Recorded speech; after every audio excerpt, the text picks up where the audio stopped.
यहाँ एक खूबसूरत और सबक आमोज उर्दू में बच्चों की मुख्तसर कहानी पेश की जा रही है।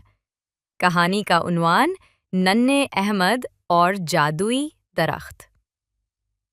अहमद एक छोटे से गांव में अपनी अम्मी अबू के साथ रहता था। उसे पौधे लगाना बहुत पसंद था।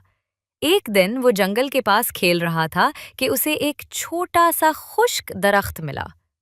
दरख्त के साथ एक तख्ती लगी थी। अगर दिल से पानी दो तो ख्वाब सच होंगे। अहमद ने रोजाना इस दरख्त को पानी देना शुरू किया।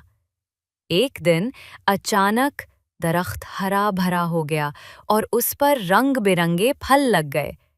जैसे ही अहमद ने एक फल तोड़ा, एक जादुई जिन्न जाहिर हुआ।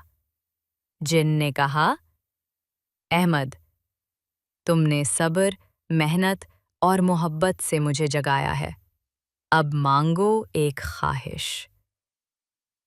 अहमद ने कहा, मुझे बस ये दरख्त हमेशा हरा रहे ताकि सब बच्चों को खुशी दे सके। जिन्न मुस्कुराकर बोला, तुम्हारी नेकी ही तुम्हारी ताकत है। अब वो दरख्त गांव के सब बच्चों की खुशी का जरिया बन गया।